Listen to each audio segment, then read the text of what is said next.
உலக மக்கள் எல்லோருக்கும் வணக்கம். சிவம் ஜோதிடம் மூலியமாக நான் உங்கள் ஜி கோபால் பேசுகிறேன்.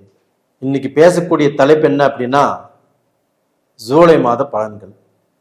இந்த ஜூலை மாத பலன்கள் துலாம் ராசிக்காரங்களுக்கு எப்படி இருக்க போகிறது, இதை பற்றி தான் இந்த பதிவில் தெளிவாக ஆழமாக ஆராய்ந்து உங்களுக்கு சொல்கிறோம்.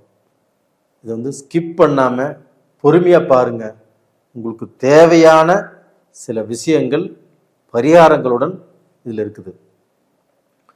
இந்த மாதத்தில் கிரக அடைவுகளாகப்பட்டது எப்படி இருக்குது அப்படின்னா, கும்பத்தில் ராகு பகவான், மீனத்தில் சனி பகவான், ரிஷபத்தில் சுக்கிர பகவான், மிதுனத்தில் குரு பகவானும் சூரிய பகவானும், கடகத்தில் புதன் பகவான், சிம்மத்தில் கேது பகவானும் செவ்வாய் பகவானும்.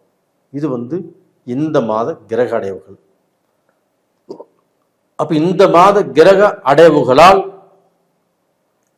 துலாம் ராசிக்காரராகிய எங்களுக்கு ஏதாவது ஒரு விடிவு காலம் பிறக்குமா? நாங்க கஷ்டம் அந்த கஷ்டத்தை எங்களுக்கு நாங்களே ஏற்படுத்திட்டோம். ஏன்னா யார் நல்லவங்க யார் கெட்டவங்கன்னு தெரியாம எல்லாத்துக்குமே உழைச்சோம். குடும்பத்துக்கு, அண்ணனுக்கு, தம்பிக்கு, அக்காவுக்கு, தங்கச்சிக்கு எல்லாத்தையும் படிக்க வச்சேன், எல்லாத்துக்கும் கல்யாணம் பண்ணி வச்சேன், எல்லாத்துக்கும் குடும்பம் நல்லா இருக்கும்னு நினைச்சேன். ஆனா இன்னைக்கு நான் நல்லா இல்லை. இவ்வளவு கஷ்டத்தில் இருக்கிற அப்படின்னா இதற்கு எல்லாமே காரணம் நான் தான். எனக்கு மனைவி சொன்னாங்க, நம்மளுக்குன்னு ஏதாவது 10 ரூபாய் எடுத்து வைங்க, நம்மளுக்கோசரம் வாழலாம் அப்படின்னு சொன்னாங்க. நான் கேட்கல. இப்போ அதை நான் உணர்றேன். இதற்கு மேலேயாவது எங்களுக்கு ஒரு நல்ல வாழ்க்கை பிறக்குமா அப்படின்னு நீங்க கேட்கக்கூடிய கேள்விக்கு இப்ப நான் சொல்ற பதில். உங்களுடைய ராசிநாதன் சுக்கிர பகவான். அந்த சுக்கிர பகவான் ஆகப்பட்டது 8ஆம் இடத்துல அந்த சுக்கிர பகவான் ஆட்சியா இருக்கிறாங்க.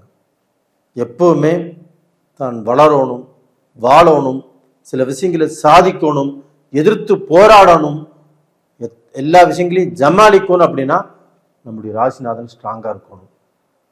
ஒரு ராசிநாதன் ஸ்ட்ராங்கா இருக்கிறாங்களா? அதுவும் 8ஆம் இடத்துல இருக்கிறாங்களா?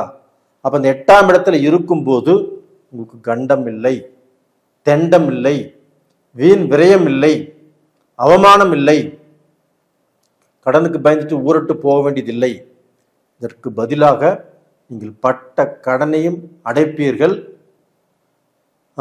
அடுத்தவங்களுக்கு மத்தியில நல்லபடியாக வாழ்ந்து காட்டுவீர்கள். யார் உங்களை பின்னுக்கு தள்ளினார்களோ, யார் மூலியமாக நீங்கள் துரோகத்தை சந்திச்சீங்களோ, யார் மூலியமாக கஷ்டப்பட்டு இருக்கிறீங்களோ அவங்களுக்கு முன்னாண்ட நீங்கள் பெரிய லெவல்ல வாழ்ந்து காட்டக்கூடிய வாய்ப்பு உங்களுக்கு வந்தாச்சு. இது போக உங்களுக்கு உங்களுடைய ராசிக்கு 5ஆம் இடத்துல ராகு இருக்கிறார். அப்ப அந்த 5ஆம் இடத்துல ராகு இருந்து நம்முடைய மூளையை குழப்பி, நம்முடைய பூர்வீக சொத்துல பிரச்சனையை கொடுத்து, நம்மளுடைய மக்களால் நம்மளுக்கு பிரச்சனைகளை கொடுத்து, அது மாதிரி ஏதாவது சதி பண்ணிருமா, துரோகம் பண்ணிருமா அப்படின்னு நீங்க நினைக்கிறீங்கன்னா கண்டிப்பாக நடக்காது. ஏன் சொல்றேன்னா, அந்த ராகு பகவானை குரு பகவான் தனது 9ஆம் பார்வையாக துலாம் ராசிக்கு 5ஆம் இடத்தில் உள்ள ராகு பகவானை குரு பார்த்துட்டார். அந்த குரு பார்த்தால் கோடி புண்ணியம். அந்த கோடி புண்ணியமும் உங்களுக்கு கிடைக்க போகிறது. அப்போ உங்களுக்கு வரக்கூடிய எல்லா கெடுதல்களையும் அது தடுத்து அந்த தோஷம் யோகமாக மாறி பூர்வீகத்தில் இருக்கக்கூடிய பிரச்சனைகளை சாதிப்பீங்க. வம்பு, வழக்கு, கடன், இதில் இருக்கக்கூடிய பிரச்சனைகளை எல்லாமே சாதிப்பீங்க. கோர்ட்டு கச்சேரி, வம்பு, வழக்கு எல்லாமே உங்களுக்கு தீரும், உங்களுக்கு சாதகமாக முடியும்.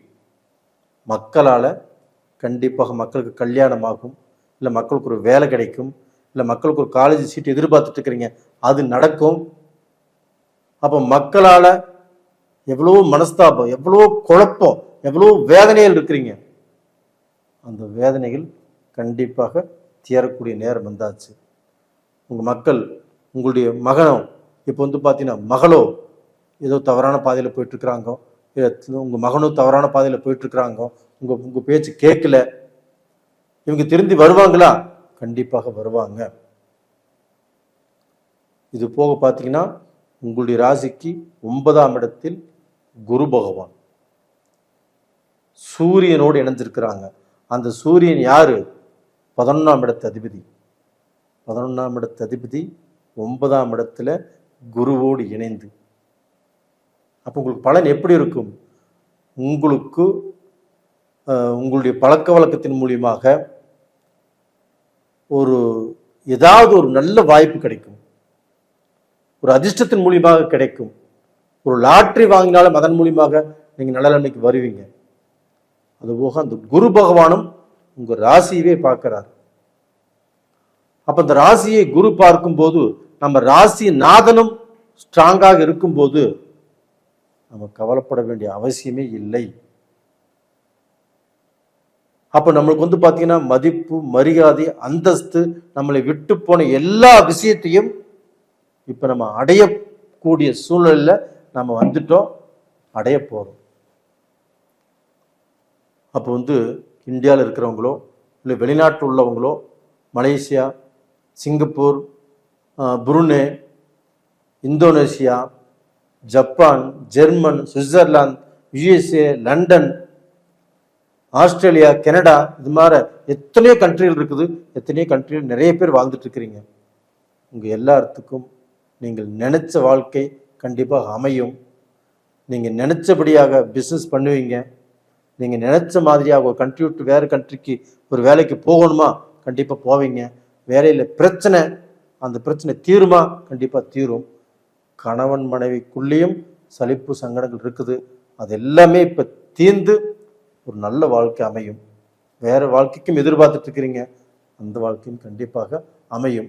அது போக ஒரு நாட்டில் இருக்கிறீங்கன்னா அந்த நாட்டில் நாம் சிட்டிசன் ஆகணும், பிஆர் வேணும் அப்படிங்கிற ஆசை வந்துருச்சு, அதுக்கு அப்ளை பண்ணியிருக்கிறீங்க, அதுவும் நல்லபடியாக நடக்கும்.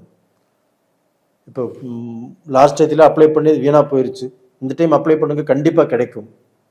கண்டிப்பாக துலாம் ராசியில் பிறந்தவங்க அவங்க எந்த தொழில் செய்பவராக இருந்தாலும் சரி, கிரகங்கள் நல்லா இருக்குது, கண்டிப்பாக தைரியமாக நீங்கள் செய்யலாம், சம்பாதிக்கலாம், சாதிக்கலாம், நல்ல நிலைமைக்கு வருவீங்க. நேயர்களே, இந்த டயத்தில் நீங்கள் வணங்க வேண்டிய கடவுள் எது அப்படின்னா அந்த சுக்கிர பகவானையும் ஸ்ரீரங்கம் அந்த சுக்கிர பகவானை இப்போ வணங்கிட்டு வாங்க. அது போக 5ஆம் இடத்துல ராகு இருக்கிறாங்க இல்லையா, அந்த ராகு பகவானையும் ராகு காலத்தில் வணங்கி வாங்க. கண்டிப்பாக உங்களுடைய கஷ்டங்கள் தீரும். நான் என்ன சொன்னோ அதன் பிரகாரம் கண்டிப்பாக நல்லா இருப்பீங்க. நேயர்களே, இந்த பதிவு பிடிச்சிருக்குன்னு நினைக்கிறேன். லைக் பண்ணுங்கள், சப்ஸ்கிரைப் பண்ணுங்கள், உங்கள் நண்பர்களுக்கும் உங்கள் சொந்த பந்தங்களுக்கும் ஷேர் பண்ணுங்கள். நிறைய பேர் எனக்கு ஜாதகம் அனுப்புகிறீங்க, உங்கள் எல்லாத்துக்குமே என்னுடைய மனமார்ந்த நன்றிகள். உங்கள் எல்லாத்துக்குமே ஜாதகம் பார்த்து சொல்கிறேன். அது போக அப்போ நான் பலன் சொல்லிட்டு இருக்கிறேன்னா, இது ஒரு சிலருக்கு நல்லா இருக்குது, ஒரு சிலருக்கு நடக்கலை. அப்போ நடக்காதவங்க அவங்க கண்டிப்பாக வருத்தப்படுவாங்க, நீங்கள் சொல்கிறது எதுவுமே நடக்க மாட்டேங்குது அப்படின்னு. ஆனால் உங்கள் ஜாதகத்தில் ஏதாவது ஒரு இடத்துல குறை இருக்கும். ஜாதகத்தில் நடக்கக்கூடிய தசையிலையோ, புத்தியிலையோ, லக்னத்திலேயோ 6, 8, 12க்குரிய தசை நடந்தோ, ஒரு நேச்சகாரனுடைய தசை நடந்தோ, ஏதாவது ஒரு குழப்பம் இருந்தால் மட்டும்தான் நான் சொல்கிறது நடக்காமல் போகும். அப்போ உங்கள் ஜாதகத்தை கண்டிப்பாக நீங்கள் பார்த்துக்கோங்க. உங்களுக்கு தெரிஞ்ச ஜோசியராக இருந்தால் பாருங்கள், அப்படி இல்லைன்னா எங்கிட்டே அனுப்பிச்சி வைங்க, நான் பார்த்து சொல்கிறேன்.